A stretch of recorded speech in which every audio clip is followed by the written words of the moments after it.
ग्रह उधर जाके हल्ला करो। सारे ग्रह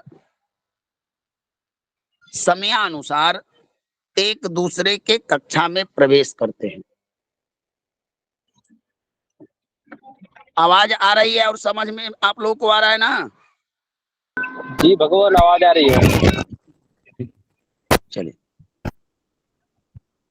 सारे ग्रह एक दूसरे के ग्रह कक्षा में प्रवेश करते हैं और ऐसा प्रतिदिन होता है। एक ग्रह एक राशि से, क्योंकि सूर्यादि सभी ग्रहों को समयानुसार 360 डिग्री का भचक्र का भ्रमण करना अनिवार्य है। अब 360 डिग्री का जो भचक्र होता है, कोई 2.25 दिन में पूरा करता है और कोई पूरा करता है 13 महीने में, कोई 2.5 वर्ष में पूरा करता है। तो जो 2.25 दिन में पूरा करता है, उसकी गति अन्य ग्रहों की गति की अपेक्षा तीव्रता से होती है, तेज होती है। जैसे दृष्टांत के रूप में आप एक पैसेंजर ट्रेन की गति और एक एक्सप्रेस ट्रेन की गति, दोनों ही ट्रेन है, लेकिन अंतर क्या है कि पैसेंजर जो ट्रेन है उसका चाल गति बहुत कम है और एक्सप्रेस जो है, जो मेल ट्रेनें हैं, उसकी गति तेज है। समझ में आ रहा है आपको? जी गुरुदेव जी।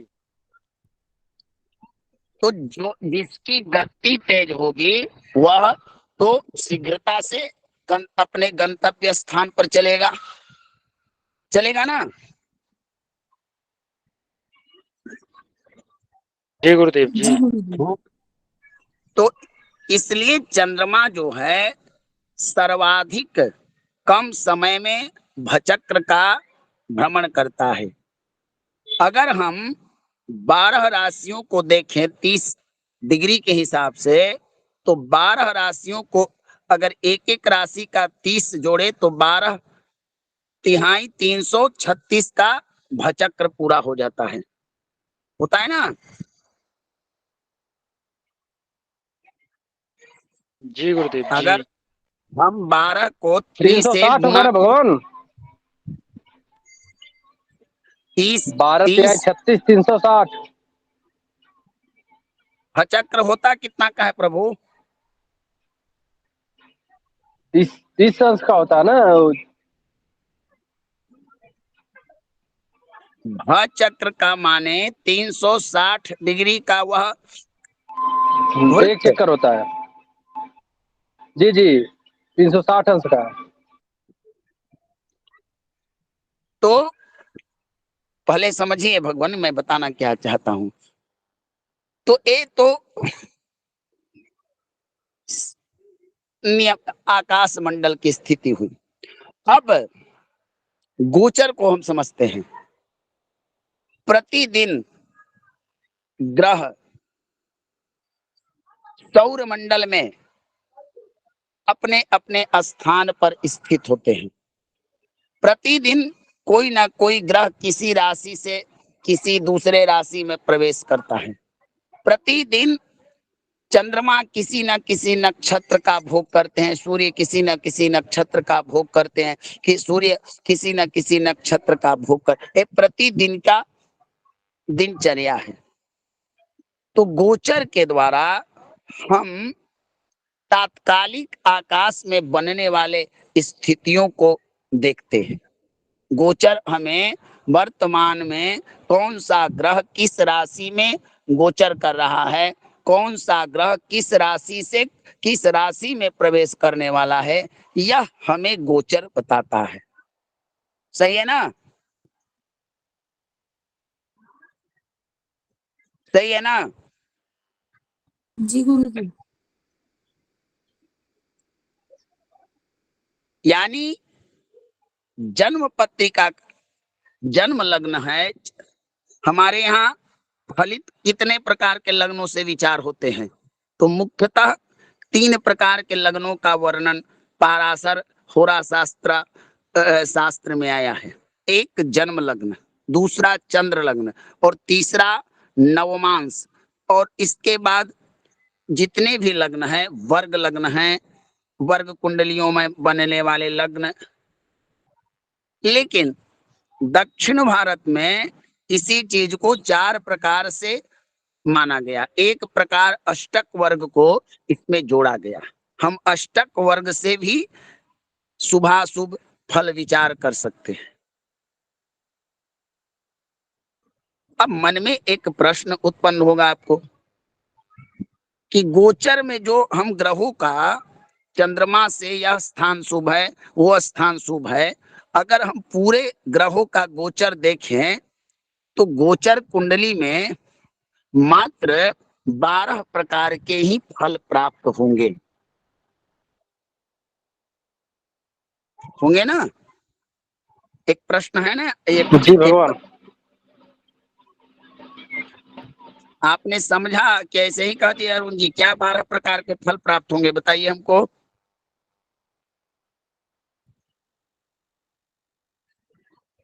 12 प्रकार के फल कहने का तात्पर्य हुआ कि मेघ वृष मिथुन प्रथम भाव, द्वितीय भाव, तृतीय भाव, चतुर्थ भाव, पंचम, षष्ठ, सप्तम, अष्टम, नवम, दसम, एकादश, ये 12 भाव तक ही गोचर फल कथन कर पाने में सक्षम है ना।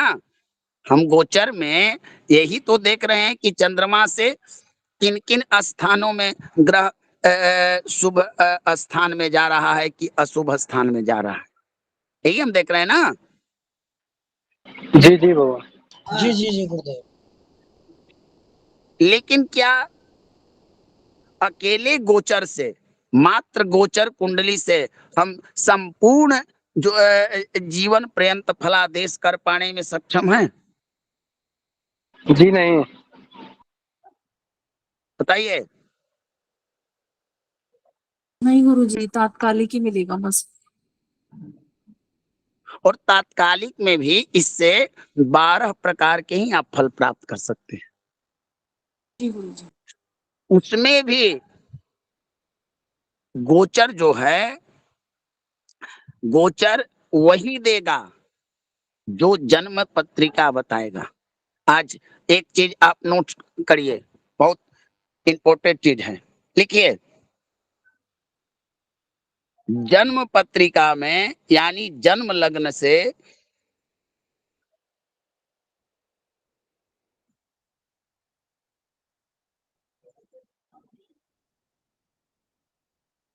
जी गुरुदेव।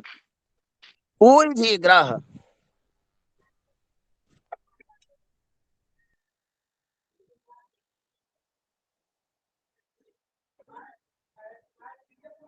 जी गुरुदेव। योग कारक हो, शुभ हो, राजयोग कारक हो, ऐसे लिखे, योग कारक, कारक, राजयोग कारक।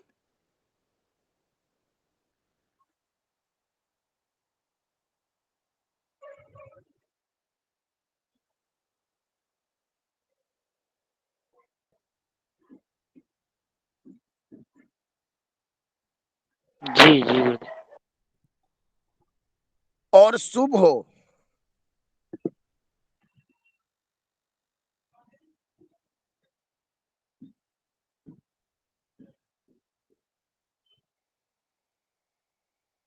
जी गुरुदेव। उस ग्रह की दशा, अंतर दशा, प्रत्यंतर दशा, सूक्ष्म प्राण आदि दशा और गोचर में वह ग्रह किसी भी स्थान पर बैठेगा तो शुभ फल ही देगा।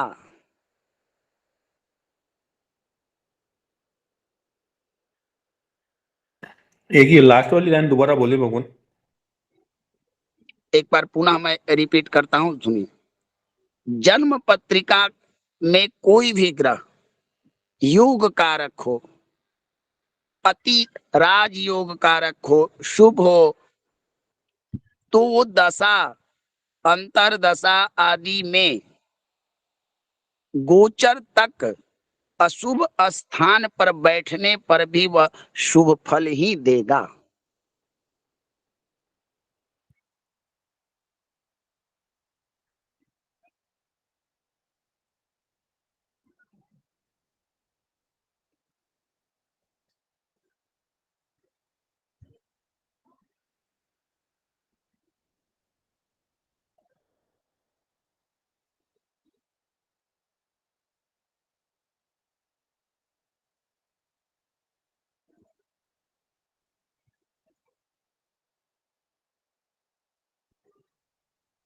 अगर हो जी जाए गुरुदेव। तो जी हो जी जाए तो गुरुदेव। हो गया अनुमति दीजिए, आगे चलूं। हरि किशन जी। गुरु जी गोचर स्थान जी, में पर शुभ फल देगा जी। पुनः एक बार कहता हूं, इसके बाद मैं कह पाने में समर्थ नहीं हूं, क्योंकि आप लोग ध्यान से सुनिए, मैं कह रहा हूं। कोई भी ग्रह जन्म पत्रिका में शुभ हो, योग कारक हो, राजयोग कारक हो, अब मैंने संक्षिप्त कर दिया। शुभ किसी तरह से हो, योगकारी कैसे भी बने, कारक बने, वह उसकी दशा, अंतर दशा प्रत्यंतर दशा भी शुभ होगी। और ग्रह अगर गोचर में अशुभ स्थान में भी जाएगा तो शुभ फल ही देगा।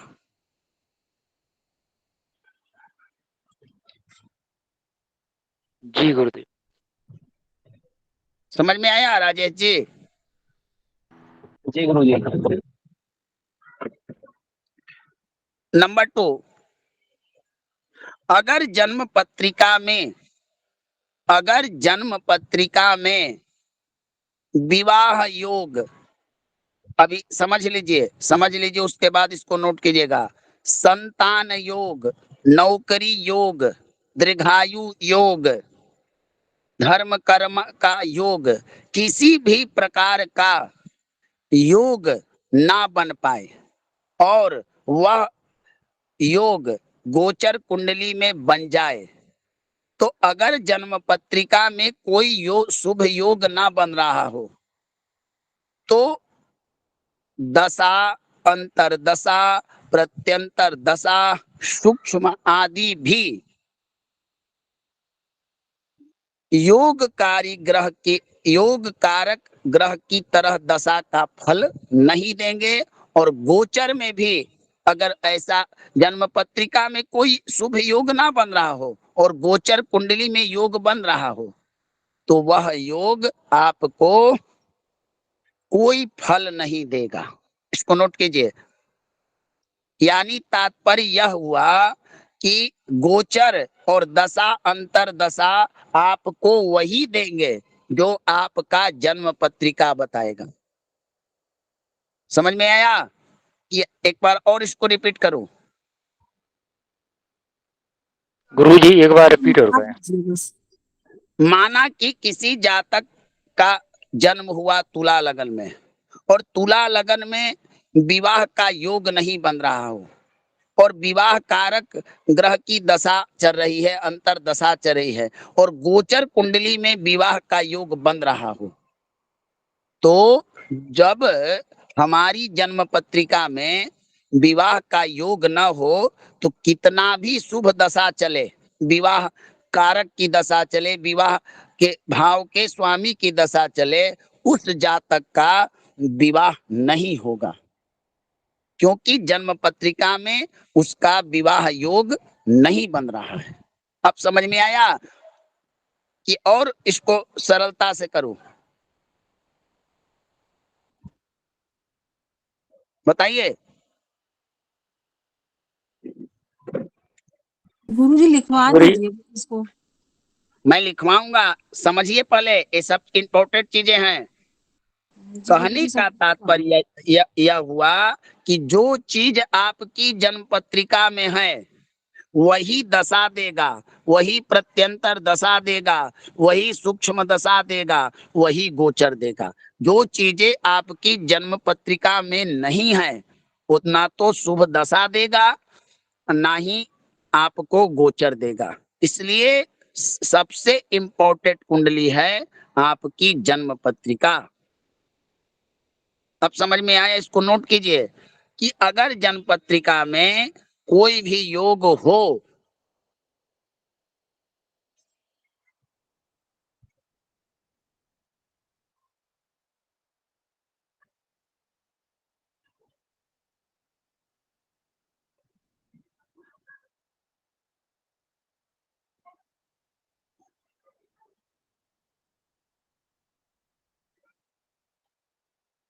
तो ही योग बने, तभी उस योग का फल दशा देगा, अंतर दशा देगा, गोचर देगा।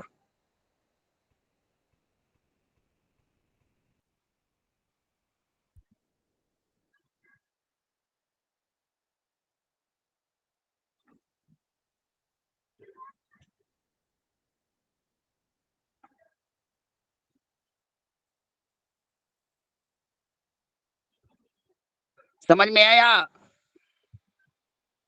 जी आया भगवान, भैया। जी गुरु जी। इसलिए जन्म पत्रिका का विश्लेषण करने के बाद मैंने कहा था कि गोचर सामान्य फल देता है। गोचर वही देगा जो जन्म पत्रिका उसको बताएगा, दशा वही देगा जो जन्म पत्रिका आदेश करेगा। इसलिए जन्म चक्र का बड़ी महत्व होता है। आप जन्म चक्र से ही, लग्न चक्र से ही निर्धारण करेंगे कि यह ग्रह योगकारी है या मारक है या पापी है। तो जैसा यहाँ से उसको प्रमाण पत्र मिलेगा, आगे चल के वही आपको दशा अंतर दशा में फल देगा। और चीजों को लिखा जाए गोचर के बारे में, हाँ नोट कीजिए। जन्म कुंडली में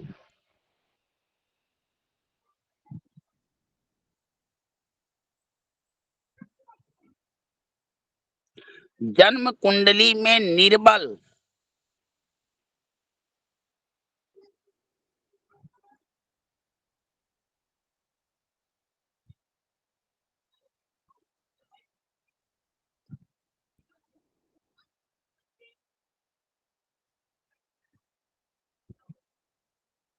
जी गुरुदेव जी।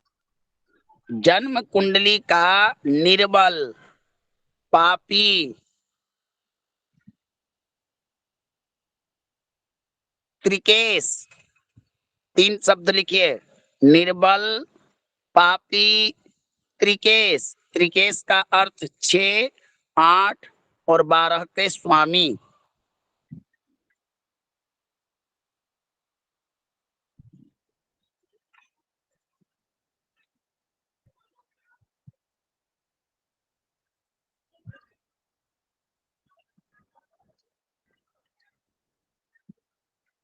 जी गुरुदेव जी।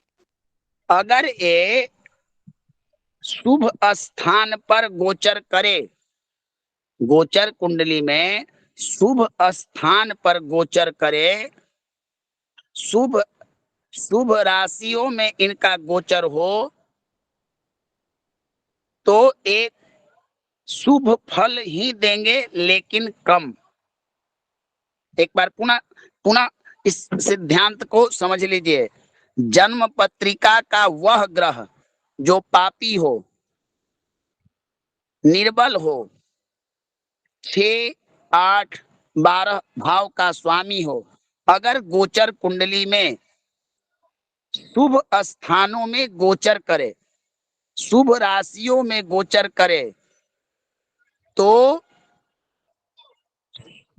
शुभता कम करके वहां जाकर यह कम शुभ फल देगा।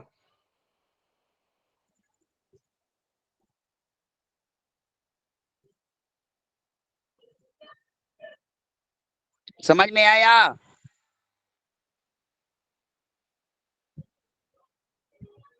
जी गुरु जी। अगर एक पॉइंट क्लियर हो जाए तो मैं तीसरा पॉइंट बोलूं।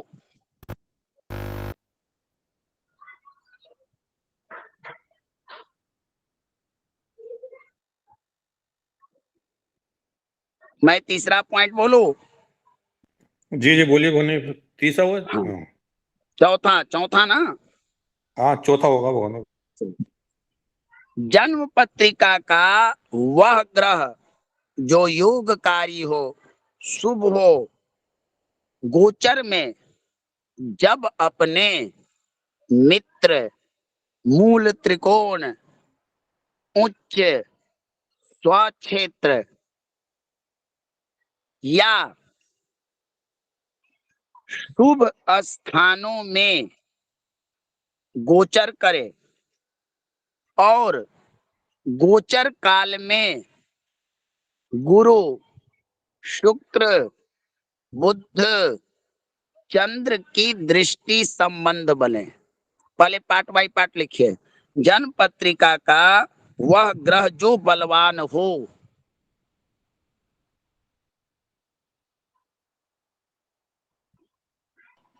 जी गुरुदेव। शुभ भावों का स्वामी हो,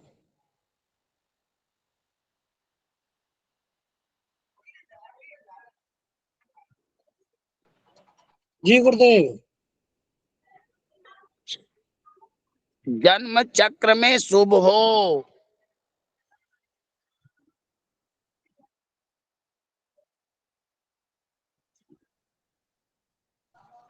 जी गुरुदेव। योग कारक हो,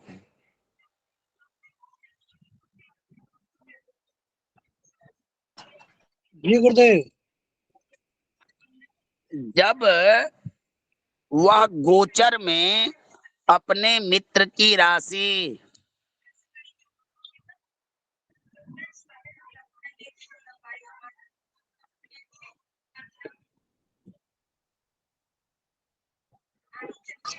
जी भगवान।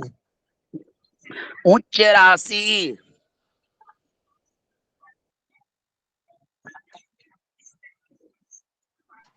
जी गुरुदेव।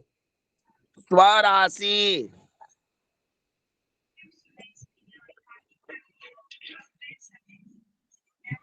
जी गुरुदेव। मूल त्रिकोण राशि,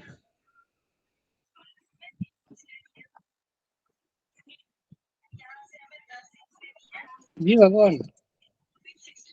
केंद्र केंद्र केंद्र केंद्र क्षेत्री राशि, केंद्रस्थ राशि, 1, 4, 10 स्थान में पड़ने वाली राशि।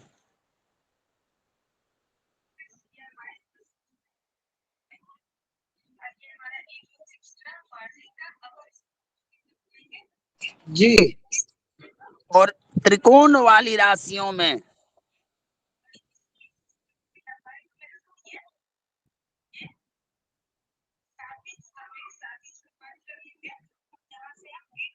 जी भगवान।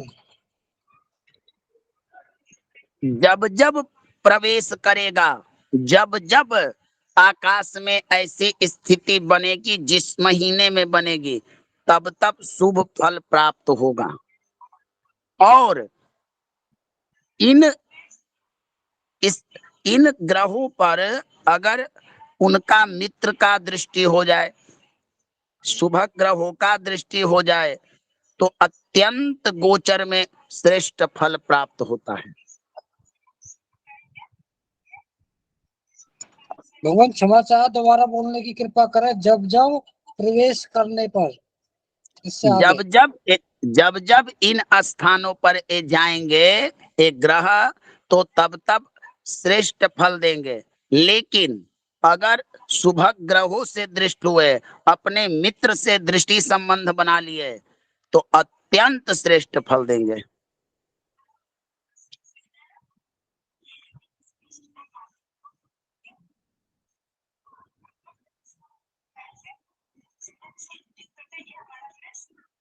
समझ में आया कि नहीं आया?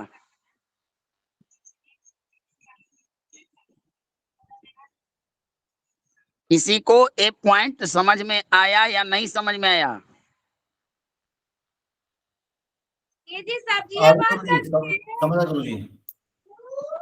अगला पॉइंट लिखिए।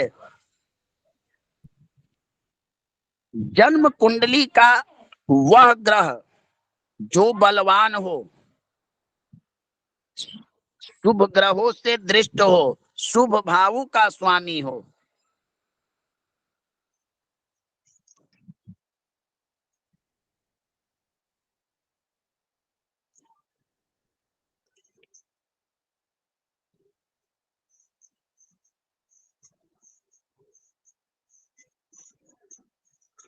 आप बताते चलिएगा तो मैं आगे आपके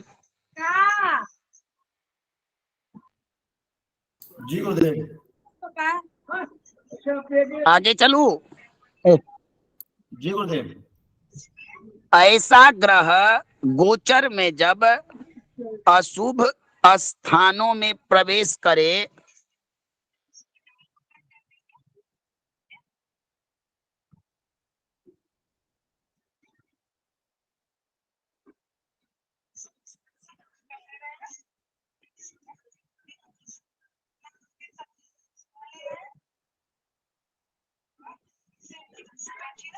जी गुरुदेव। तो किसी विशेष ग्रह के द्वारा मिलने वाले अशुभ फल से सुरक्षा कवच प्रदान करता है। किसी विशेष ग्रह के द्वारा, पापी ग्रह के द्वारा, अशुभ ग्रह के द्वारा मिलने वाले कोई बड़ी घटना घटने वाली हो, उससे यह सुरक्षा कवच प्रदान करेगा।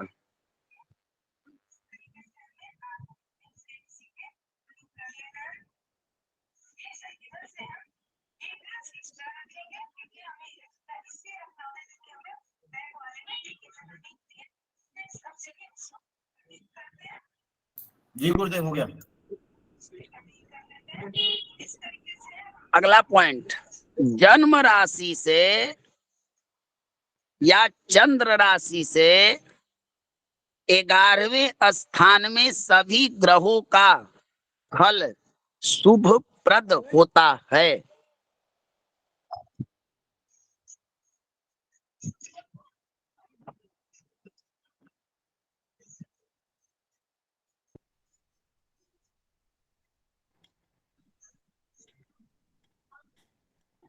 एक बार और बोले भगवान दोबारा।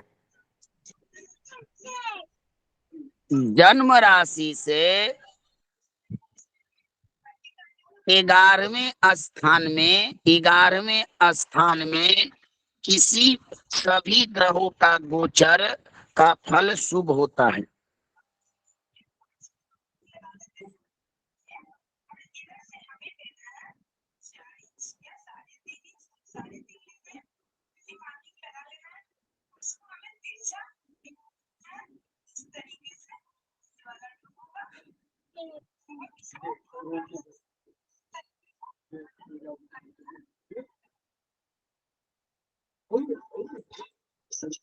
आगे बढ़ो। जी गुरुदेव।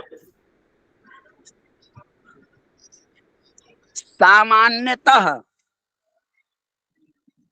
नियम है कि सभी क्रूर ग्रह, पापी ग्रह 3, 6, 11वें स्थान में शुभ फलप्रद होते हैं।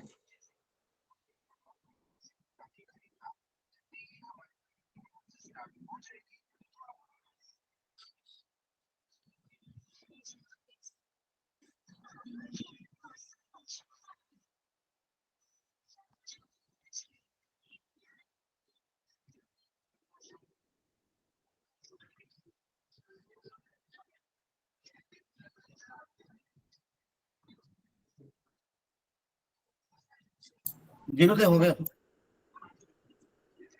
कोई भी ग्रह गोचर काल में, कोई भी ग्रह गोचर काल में जब अपना गति बदलता है, मार्गी, वक्री, बकरी से मार्गी या मार्गी से वक्री होता है, उस समय वह अपना शुभ या अशुभ फल जो भी देगा वो विशेष रूप से देता है।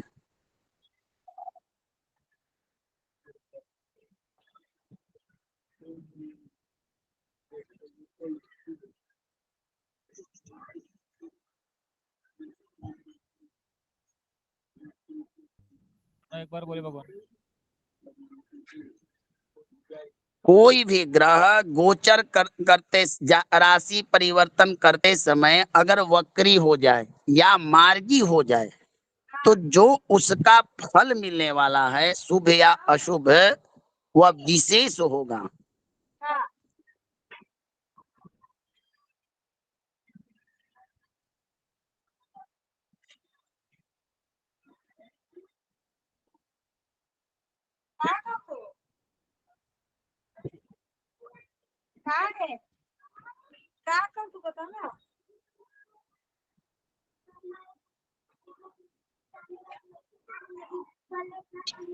जी भगवान। अगर ग्रह वक्री होता है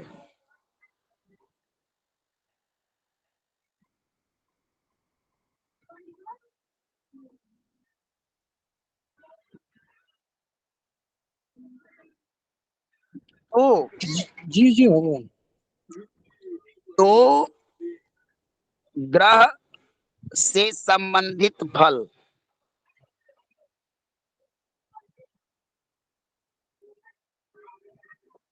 ग्रह से संबंधित भाव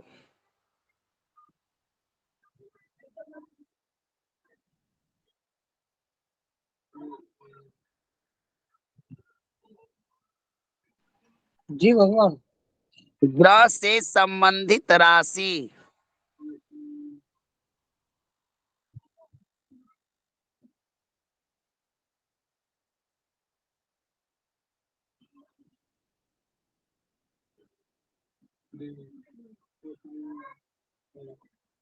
जी गुरुदेव।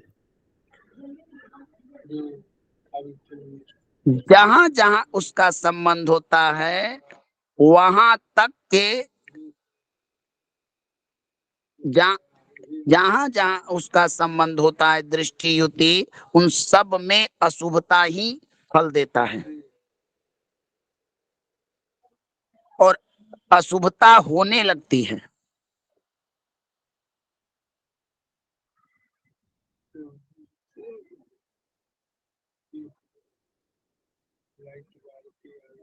जी गुरुदेव। ए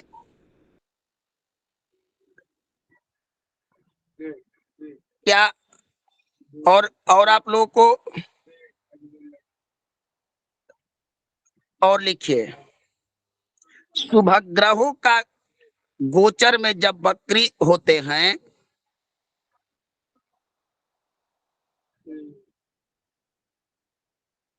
जी दोबारा बोल दो। शुभ ग्रहों का वक्री होना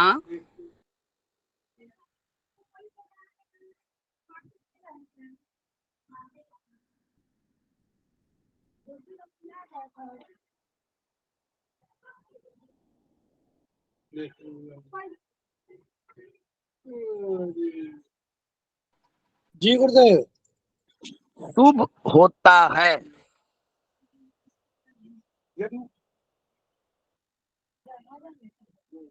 क्या गुरु दोबारा बोलो भगवान। शुभ ग्रहों का वक्री होना गोचर काल में शुभ होता है।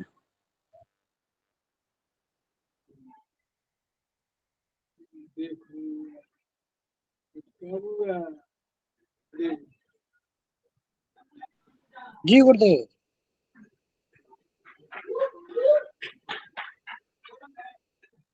गोचर काल में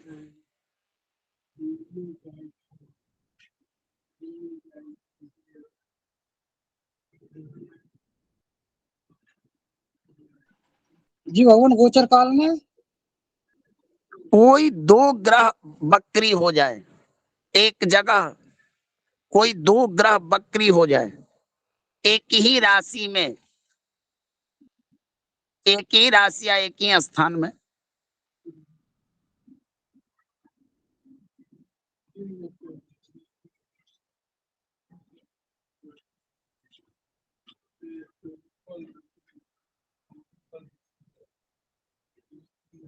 यहाँ एक चीज और जोड़ दीजिएगा कि दो से अधिक ग्रह एक साथ वक्री हो तब क्या फल मिलेगा।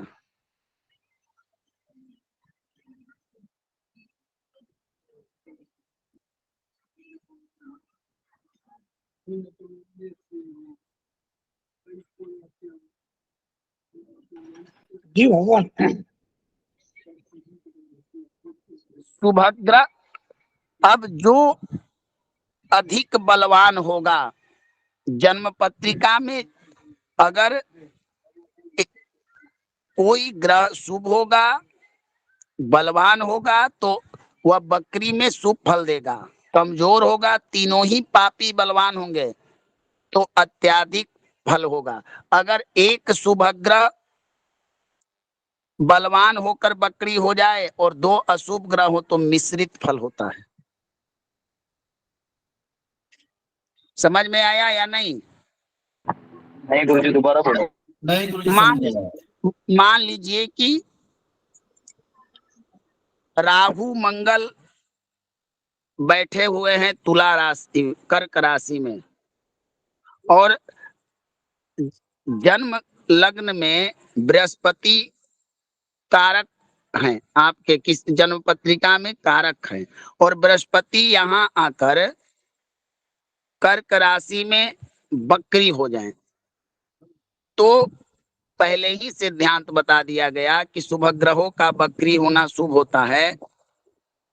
यहाँ पर गुरु अपना फल देंगे शुभता का। अगर जन्म पत्रिका में गुरु भी कमजोर हुए और दो पापी पहले बैठे हैं तो तीन पापी मिलकर अत्याधिक अशुभ फल देंगे। अगर शुभग्रह अधिक बलवान हुए तो मिश्रित फल होगा। अभी भी समझ में आया? भगवान वो लिखवा रहे तो पूरा लिखवा दीजिए पहले। मैंने तो लिखवा तो दिया कि कोई भी किसी भी राशि में दो से अधिक ग्रह अगर बकरी हो जाएं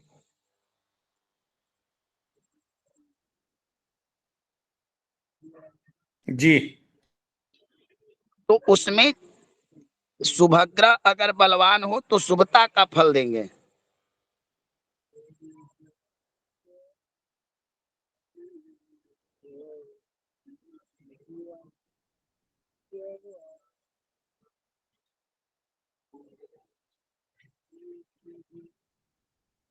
जी मैम। अगर कमजोर हो तो तीनों मिलकर अशुभ फल देंगे।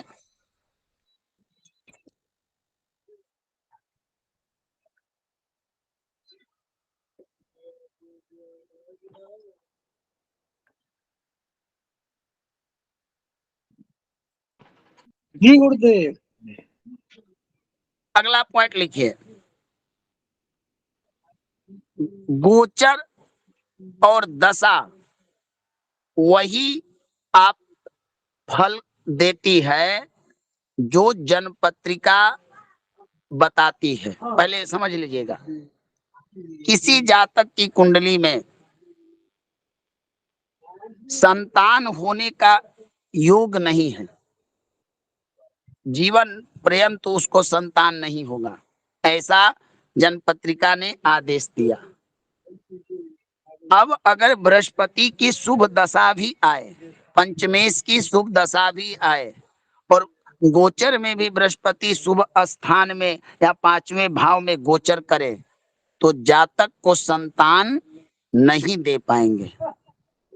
यानी कहने का तात्पर्य कि जो योग या जो कुयोग जन्म पत्रिका में बन रहे हैं वही आपको दशा, अंतरदशा और गोचर में प्राप्त होते हैं। अब समझ में आया? दोनों तैयार, दोनों में से पूरा वो करता है। क्या?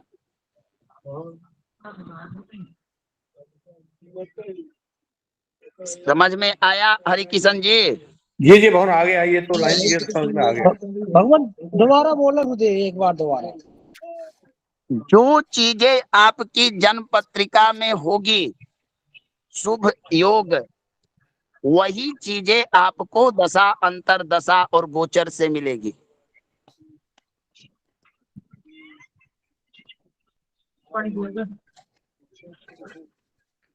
अभी जी अपना माइक म्यूट कर ले। मैंने बीच में ही कह दिया हूं कि हम बीच में किन्हीं का प्रश्न आज नहीं ले पाएंगे क्योंकि यह इम्पोर्टेंट विषय है। आगे बढ़ने की अनुमति हो तो बढ़ू। गुरुदेव जी गुरु जी। कोई भी पापी ग्रह, क्रूर ग्रह जब अशुभ स्थानों में गोचर करेगा तो बहुत ज्यादा खराब फल दिखाता है, बुरा फल। कोई भी पापी ग्रह, निर्बल ग्रह, अशुभ ग्रह अशुभ स्थानों में जब गोचर करे तो बड़ा अत्यंत कष्टदायक फल देता है। गुरुदेव एक मिनट। अभी जी अपना परिचय दे भगवान, आप कौन है? अभी जी, अरुण जी अभी जी मैंने जोड़े अपना, हुए, मेरे मित्र है। अरुण जी मेरे मित्र है, मैंने जोड़ा।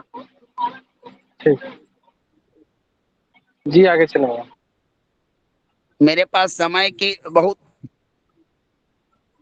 सभी चीजें हैं, लेकिन समय नहीं है, तो मैं आप लोगों से निवेदन करता हूं कि बस इस चैप्टर को पूरा कर लीजिए, उसके बाद वार्तालाप हम करेंगे। अगर आप लोगों को कष्ट ना हो तो जी गुरु जी, जी जी जी जी। भगवान। अनुमति प्रदान कीजिए आगे बढ़ने हेतु। जी भगवान, आगे बढ़िए। कोई भी शुभ ग्रह, बलवान ग्रह, अच्छा ग्रह शुभ राशि में, शुभ स्थान में गोचर करे तो उसका शुभता फल होता है। इसी के विपरीत उसको लिख दीजिए।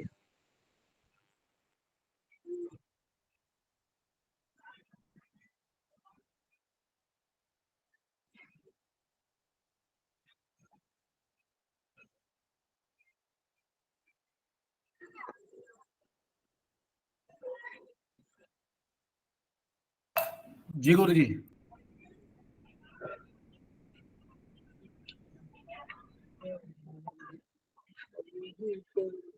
ग्रहों ग्रहों का हम गति के बारे में थोड़ा जानते हैं, इसको भी नोट करना जरूरी है। कौन से ग्रह चलते चलते अपना गति बदल देते हैं, हम यह जानेंगे। सूर्य की गति में कभी परिवर्तन नहीं होता है। सूर्य की गति कभी परिवर्तन नहीं होती है, निरंतर एक ही गति से सूर्य चलते रहते हैं।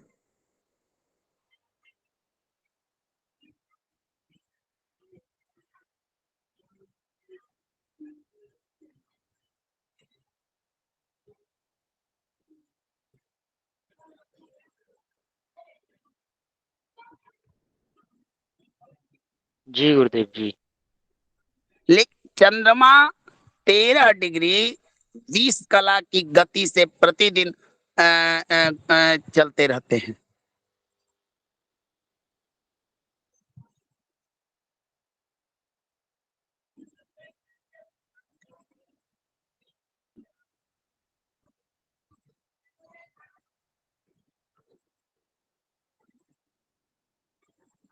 जी गुरुदेव। म- मंगल प्रतिदिन 33 कला और 38 विकला की गति से चलते हैं।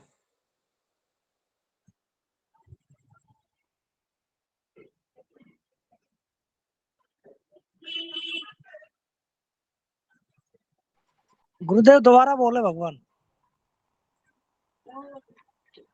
इसको नोट करने की आवश्यकता नहीं, ऐसे लिख लीजिए कि मंगल की गति प्रतिदिन 33 कला 38 विकला मानी जाएगी।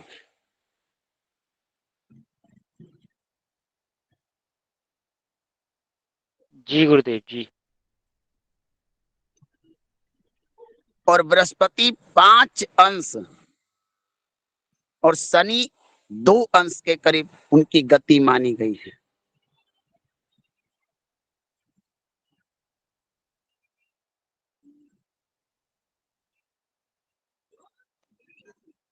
ठीक है ना? मैं बुद्ध भी रह गया बीच में, भगवान है तो। बुध और शुक्र एक वर्ष में 360 डिग्री का भचक्र पूरा करते हैं। सूर्य की गति के अनुसार ही उनका भी गति होता है, लेकिन इनकी गति थोड़ी बदलती रहती है। तो इनका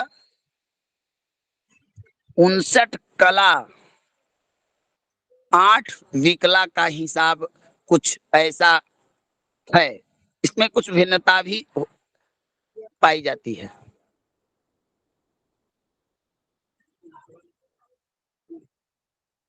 एक ग्रह शीघ्रगामी ग्रह हैं, मंदगामी ग्रह शनि को कहा जाता है।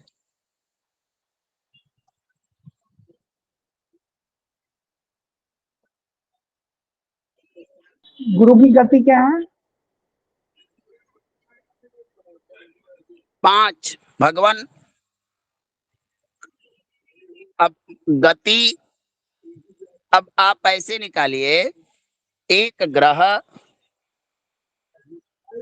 12 राशियों का एक राशि में 13 महीने तक गोचर करता है, 13 महीने तक रहता है। तो उसको 30 डिग्री चलने में कितना दिन लगेगा, कितना कला चलेगा?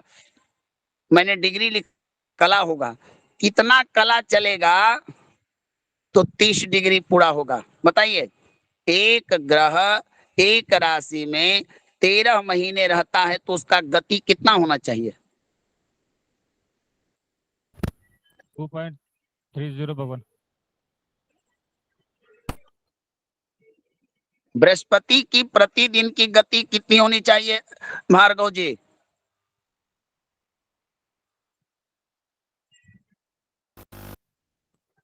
2 कला 30 कला भगवान। ये तो शनि की गति आप बता रहे हैं। बृहस्पति 13 महीने ही एक राशि में रहते हैं।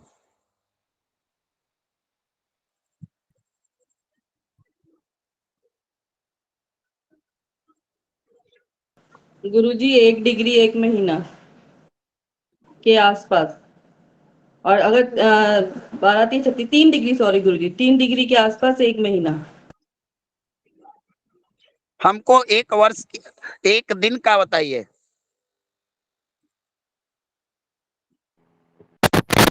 3 डिग्री गुरुजी, 3 डिग्री के आसपास कैलकुलेट करना पड़ेगा, बट लमसम 3 डिग्री पौने 3 डिग्री। अगर भगवान, अगर गुरु एक दिन में 5 अंश चलेंगे तो वो 30 अंश कितने दिन में चलेंगे?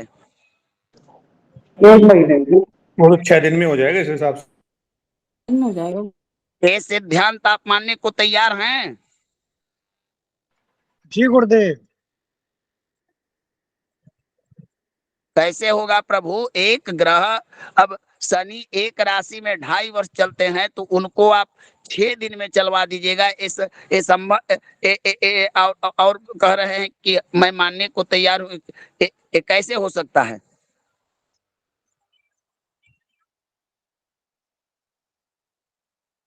कैसे आपने कह दिया कि जी गुरु जी, गुरु एक दिन में अगर गुरु 5 अंश चलेंगे तो 6 दिन में ही 30 डिग्री प्राप्त कर लेंगे ना, जबकि उनको 13 महीने में 30 डिग्री चलना है।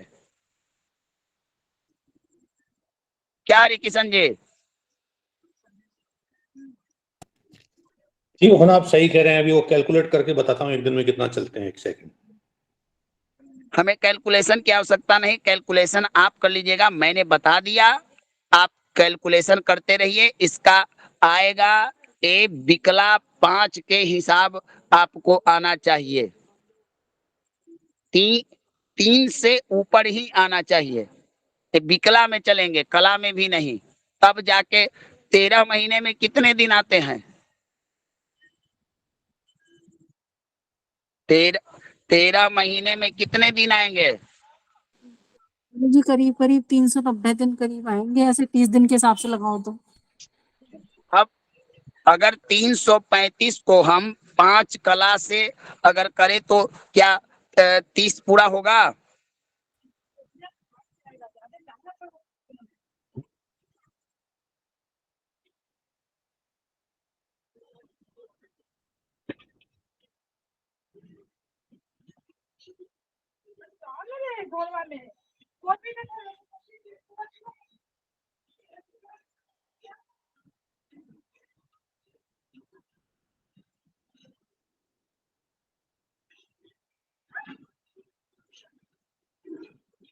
इसी में फंस गए हम लोग।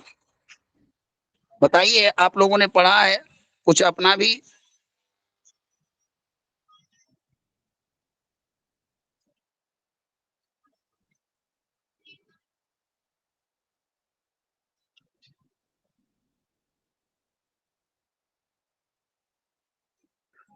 पहले ये बताइए कि गुरु अंश में चलेंगे या कला में या विकला में?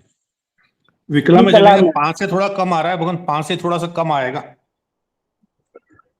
मैंने क्या कहा था, 3 के ऊपर और लगभग 5 मैंने कहा था ना आपको अभी। जी जी भगवान, बिल्कुल सही है। 5 के आसपास ही आएगा, 5 से थोड़ा कम रहेगा। 5 मान लेते हैं इसको।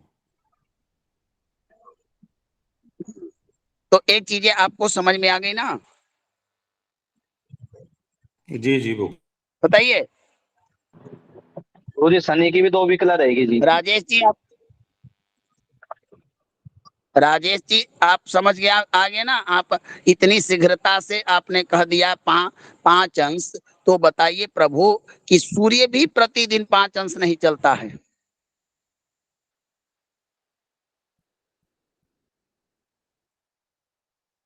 जो ग्रह 5 अंश एक दिन में चलेगा तो 6 दिन में उसका एक राशि परिवर्तन होगा।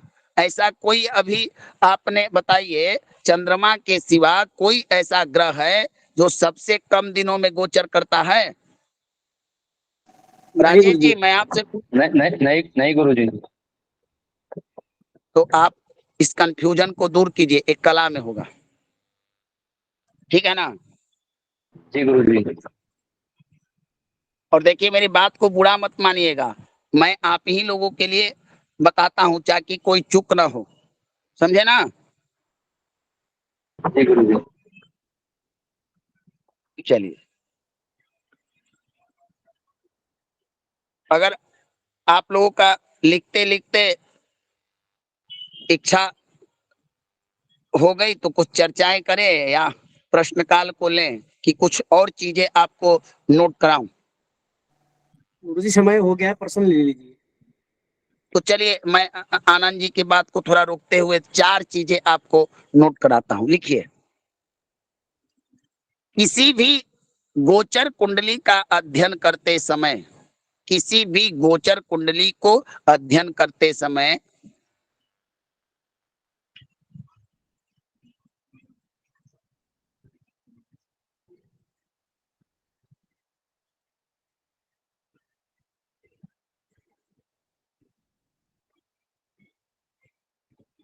जी गुरुजी।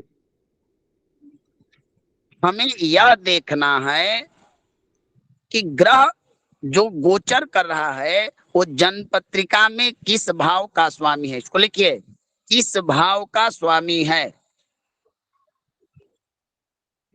क्या बताया था? किसी भी गोचर कुंडली में किसी भी गोचर कुंडली को अध्ययन करते हुए हम यह देखेंगे कि जो जिस ग्रह का गोचर देख रहे हैं वो हमारी जन्म पत्रिका में किस भाव का स्वामी है, शुभ या अशुभ।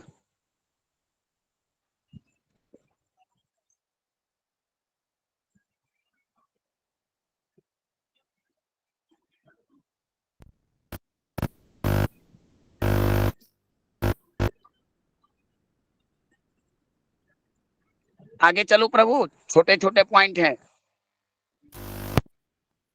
जी गुरु जी।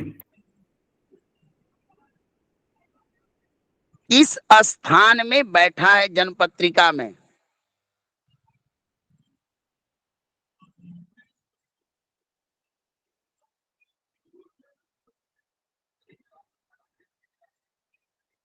और गोचर में किस भाव में जा रहा है?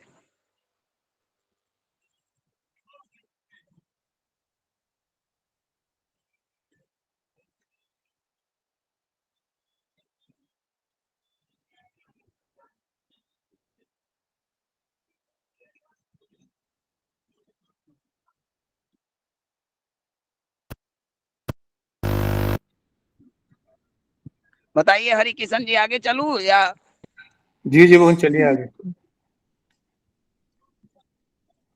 किस वस्तु का कारक है जन्मपत्रिका में?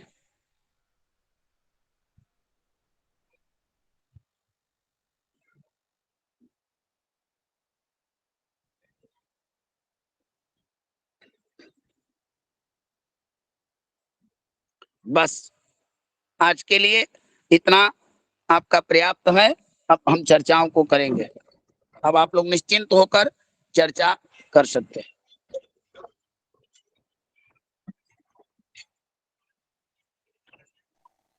हाँ बोलिए सुबोध, नमो बोलिए गुरु जी। सुबोध जी। नमो नमः। गुरु जी, ये पूछना है, जिस प्रकार आपने बोला है कि जिस स्थान में वो जन्म पत्रिका में है, जिस भाव में, और गोचर किस भाव में कर रहा है आज की डेट में, तो उस हिसाब से हम उसका फलादेश करेंगे। एक बार पुनः प्रश्न को आप कीजिए, क्योंकि आपकी आवाज स्पष्टता से हमारे पास न पहुंच पाई है। आप पुनः प्रश्न को सरलता से और एकदम अच्छे ढंग से पूछिए। गुरुजी, लगन पत्रिका में यदि कोई भी ग्रह जिस स्थान में बैठा है और आज के गोचर में वो किसी भाव में जा रहा है, जिस भी भाव में जा रहा है या किसी अन्य भाव में जा रहा है, तो उसका फलादेश किस प्रकार से होगा? जैसे कि तृतीय भाव में अगर मान लो किसी के शनि मंगल है। अब आप ऐसे समझिए जी, आपकी जन्म पत्रिका में वह ग्रह किस स्थान का स्वामी है, यह देखिए। शुभ स्थान का स्वामी है, बलवान है, शुभ है। एक चीज इसको देख लीजिए। और अब यह देखिए कि गोचर में वह कहाँ जा रहा है, चंद्रमा से शुभ स्थान में या अशुभ स्थान में। यहाँ तक आपने देख लिया ना? समझ गया गुरुजी, समझ गया। चलिए, और किन्हीं का कोई प्रश्न है गोचर आज के प्रकरण से?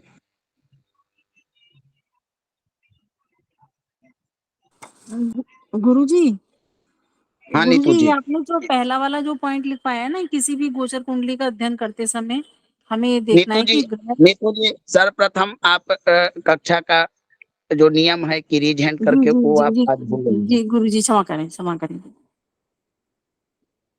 अब बोलिए।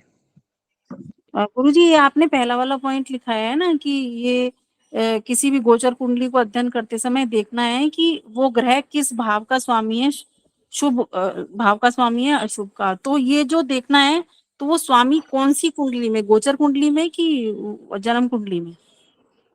मैंने क्या कहा कि यह निर्णय करना है कि हम जन्म पत्रिका का ग्रह किस भाव का स्वामी। मान लीजिए कि जो ग्रह गोचर जो ग्रह गोचर कर रहा है वह आपका जन्म पत्रिका के बुरे भाव का स्वामी हो और बुरा स्थान में जा रहा हो, तो मैंने बता दिया है ना कि बुरे भाव का स्वामी बुरे स्थान में गोचर करे तो अशुभ फल देगा।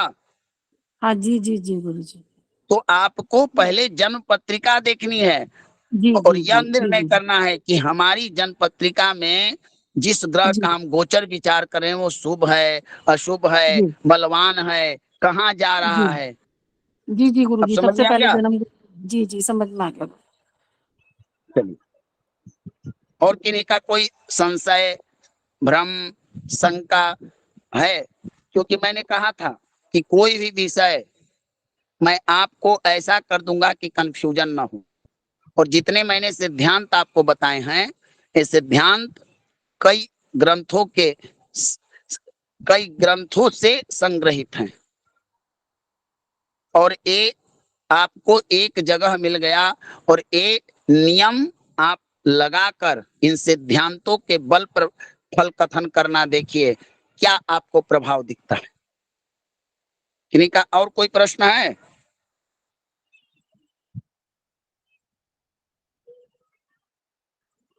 बताइए, निसंकोच है क्या? बताइए। हाँ सुबोध जी बोलिए। गुरुजी, छोटा सा सुझाव था, यदि ऐसा हो जाए तो काफी समय भी बचेगा और साथ में थोड़ी सी स्पष्टीकरण भी अच्छी तरीके से हो जाए गुरुजी। जिस प्रकार आप जो भी आप नोट्स लिखवाते हैं, यदि वो हमें प्रातः काल में ही वो मिल जाए और हम उसको पहले ही लिख लें सही तरीके से, और उसको कक्षा के दौरान ही हम उसके ऊपर चर्चा कर लें या पॉइंट टू पॉइंट डिस्कस कर लें उसको। भगवान आपका सुझाव सिरोधार्य है, लेकिन एक समस्या हो जाएगी। सारे लोग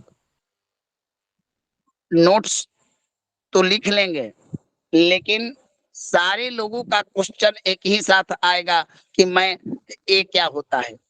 जो मैं बोल कर दिखाता हूँ, जो मैं आपको समझा कर इन चीजों को नोट्स बनवाता हूँ, वो और मैं नोट्स भेज दूं, वो दोनों में बहुत अंतर होता है। देखिए, अभी तक मैंने इतना कम से कम 15 ऑप्शन आपको दिए हैं ना गोचर में। आज 10 से 10 तो मुझे याद है।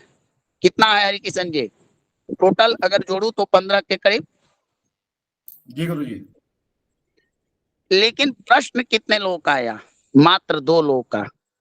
या तो बाकी जो कक्षा में अभी 10 लोग हैं, शेष लोगों ने समझ लिया या शेष लोगों ने नहीं समझा। अब अगर नोट्स की बात है तो मैं सारे नोट्स डाल सकता हूं, लेकिन ये आपके लिए उचित नहीं होगा, फिर वो चीजें नहीं मिल पाएगी जो ऐसे मिलती है। अब आप लोग निर्णय करिए। नोट्स मैं जो चीजें इम्पोर्टेंट होता है उन्हें कक्षा में डालते रहता हूँ। ठीक है ना सुबोध जी? जी गुरुदेव। बताइए हरिकिशन जी, क्या जो इस तरीका से जो आपको पढ़ाया जा रहा है वो अच्छा है या नोट्स वाला तरीका अच्छा है?